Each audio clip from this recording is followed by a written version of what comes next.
When my grandfather died, he left behind a house that no one wanted. 3 floors, creaky wooden beams, and a basement that always smelled like whetstone and old paper. We used to visit when I was a kid. I remember the basement light never worked, and Grandpa never let anyone go down there, not even during storms when the whole town used it as a shelter. After the funeral, I stayed behind to pack things up. Everyone else was glad to leave. The first night alone, I went down to the basement. Out of curiosity, or maybe just defiance, I brought a flashlight. The bulb flickered the second I crossed the threshold. The air changed. Cooler, denser, still. I found dusty shelves, jars of strange herbs, and shelves of books in languages I didn't recognize. In the far corner, behind an old furnace, I saw something I never noticed before. A trapdoor, with a rusted iron handle, and 4 padlocks, all open. Something in me screamed to leave, but my body ignored it. I lifted the door. A chill deeper than the basement's cold spilled out. There was a staircase, narrow, stone, descending into blackness. I stepped down. 1 step, 2. It was dead silent. Not quiet, silent. No creaks, no dripping pipes. Even my breathing felt muffled. By the 10th step, I should have reached the house's foundation, but the stairs kept going. I turned to go back. The door above was gone, only stone walls, and the stairs still leading down. Panic rose in my chest, but I kept descending, flashlight shaking in my hand. That's when I heard it. Footsteps. Below me. Slow, deliberate. Coming up! I backed away, turned and ran upward, even though I knew it made no sense. No exit, but after what felt like minutes of sprinting, I saw something ahead. A door, wooden, with iron hinges, just standing there in the middle of the stairwell. No frame, no wall, just door. I opened it and fell forward. Right into the basement. Same smell, same shelves, except the furnace was on the wrong side. The shelves had no dust. The books were written in English now, and when I looked up the stairs to the first floor, there was no exit, just more stairs, leading up. I live here now. There's no time, no days, no nights, just stairs, rooms, doors. Each one takes me somewhere worse. Each one feels familiar before it turns alien, and sometimes I still hear the footsteps. Not below me anymore. Now they're following. They say my childhood home burned down in 1998. I was 6. The fire started in the basement. Faulty wiring, they claimed. My parents didn't make it. I only survived because I was spending the night at my cousin's. But here's the thing. Sometimes I still see the house. Not in dreams, on the road. Off old highways, deep in the woods, tucked behind rusted gates. There it is. Same white paint, same porch swing, still standing, and still burning. It happened again last week. I was driving cross-country, exhausted and off-route, when I saw it through the trees. My old house, half glowing, half rotted, flames licking the windows. But nothing was turning to ash. The fire didn't spread, it just stayed, like a coat the house was wearing. I pulled over, got out. Couldn't help it. It was late. Everything was silent. No crickets, no wind. Just the crackle of fire, and a strange low hum, almost like breathing. I stepped onto the porch. The wood didn't burn me. The air was hot, but not suffocating. I touched the doorknob. It was warm, alive, and when I opened the door, I saw them, my parents, sitting at the kitchen table like nothing ever happened. My mom looked up and smiled. "You're late. We've been waiting." My legs gave out. I staggered back, heart pounding. Smoke curled down the hallway, but it didn't choke me. Instead, it whispered, "Come home." You're already here. I ran. I don't remember how I got back to the car. The road felt longer. Time moved strangely. When I finally reached a gas station and told the attendant what I'd seen, he didn't look surprised. He just nodded and said, "You shouldn't stop when you see it. That house is for the ones who didn't escape. You leave it alone, or it remembers you. Now it's worse. No matter where I drive, I see the house again. Always burning, always waiting. Sometimes I hear my mother's voice in the static of the radio. Don't fight it. You're still inside." That night never ended.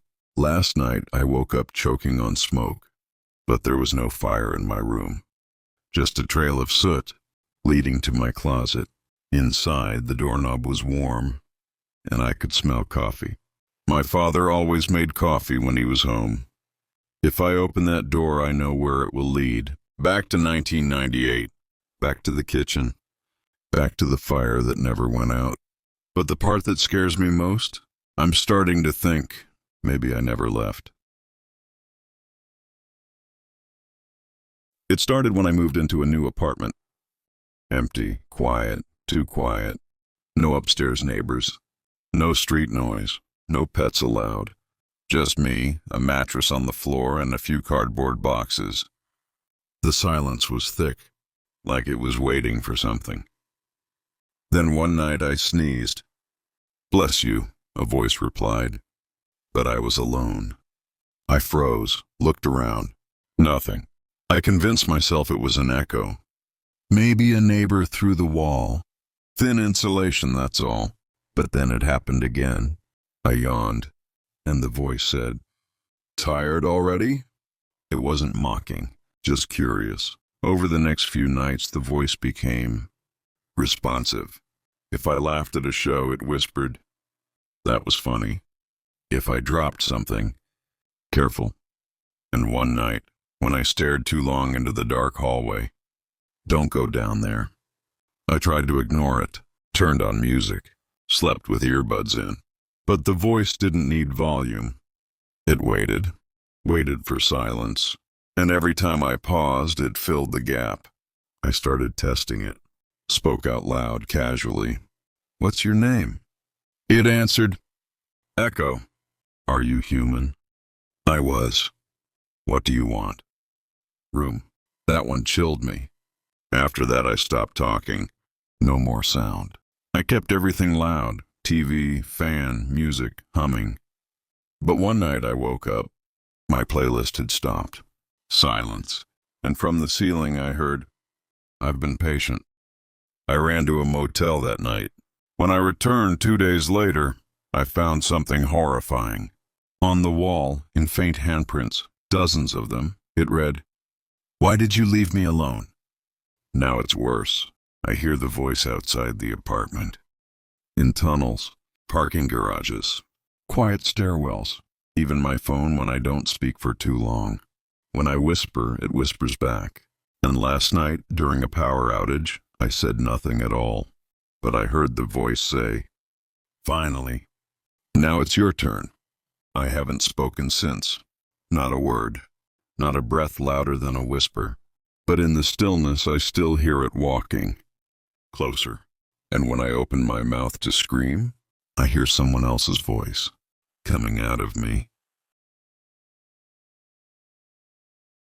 I received a package on a Thursday afternoon, no return address. No name, just my apartment number scribbled on the top in smudged black ink. And I hadn't ordered anything.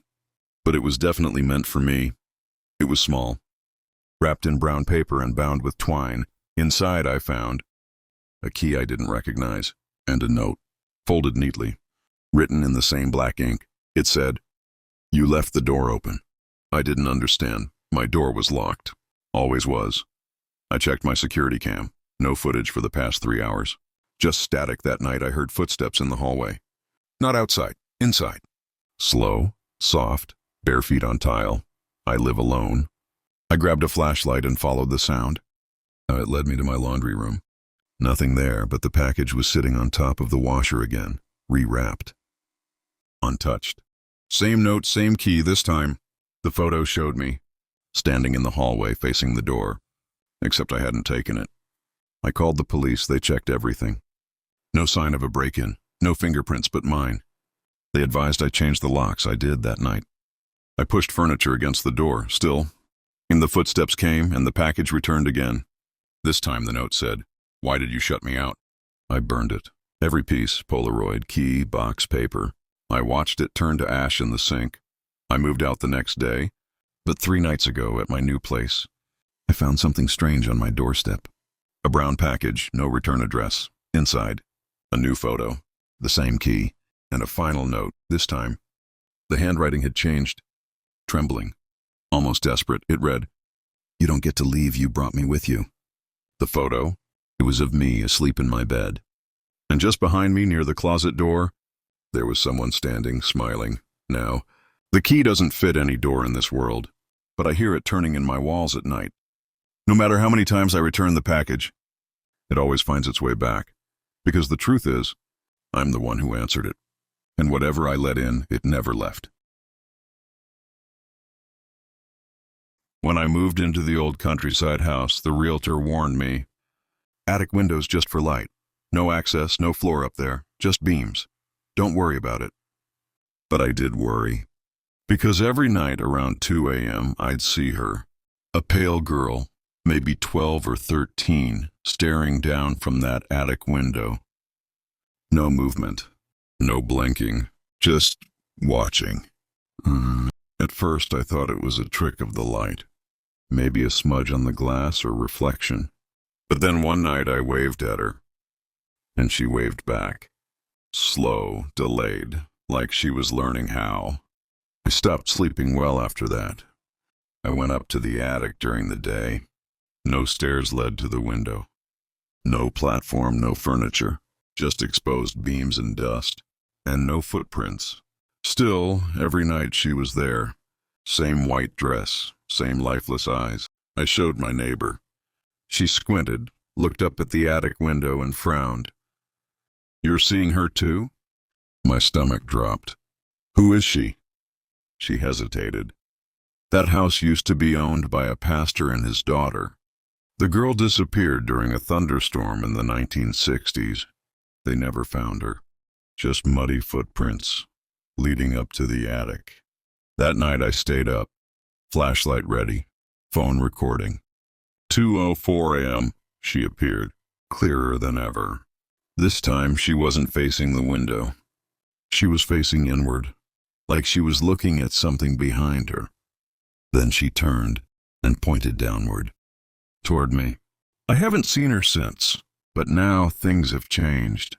My attic door creaks open on its own. I find dirt on the hallway floor in the mornings. Sometimes I wake up with the scent of wet leaves in my room. And just last night, I took a picture of my living room to list furniture online. Didn't notice it until I uploaded it. In the background, in the mirror behind the couch, she's standing right behind me. Same dress, same eyes, but no reflection of me. Just her. I've covered the mirrors now. Locked the attic shut. But the window still glows at 2:04 a.m. And tonight, it's open for the first time. When I bought the house, I was told it came with a few quirks. It was old, 1950s build.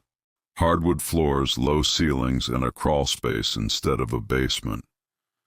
I didn't think much of it until I found the hatch. It was behind the hallway closet, a square cut into the floorboards with a handle bolted shut, dusty, nailed down, and freshly sealed. Curious, I pried it open one night with a crowbar. The hinges groaned like they hadn't moved in years. I aimed my flashlight down. Dirt floor, spider webs, broken toys, and something else. A chair, old, wooden, facing the corner of the crawl space. Nothing else around it, just sitting there, alone. The next night I checked again. The chair was now turned slightly, facing the hatch. I didn't move it. I didn't tell anyone. I just closed the door and tried to forget. But over the next week I started hearing sounds. Scraping, dragging, breathing, coming from under the floor. At first I thought it was pipes. Then I heard it whisper, "Don't shut me in again." I tried recording it, but my phone battery drained the moment I hit record. I called pest control. They checked the crawl space in the morning and found nothing, just the chair. Still facing the hatch now. That night, I nailed the hatch shut, put furniture over it, slept with the lights on. But around 3:12 a.m., I woke up to the sound of fingernails on wood. Something was scratching from underneath. Then a knock. Then silence. I left the house for a few days. But when I came back, the air smelled different. Old, damp, like someone had been breathing in the walls. And the hatch? It was open. I didn't go near it. Just packed a bag and planned to leave. As I walked past the hallway, I caught something in my peripheral vision. A pale hand slowly retreating back into the hole. I had the place sealed, locked, and put up for sale. But every buyer says the same thing. They hear footsteps under the floorboards. They feel watched. And the chair? It's never in the same position twice. Last night my phone buzzed. An unknown number, no caller ID. I answered it out of reflex. All I heard was, "I liked it better when it was just you." Then the call ended. I don't know who or what he is, but he's still down there. And I think he wants back upstairs.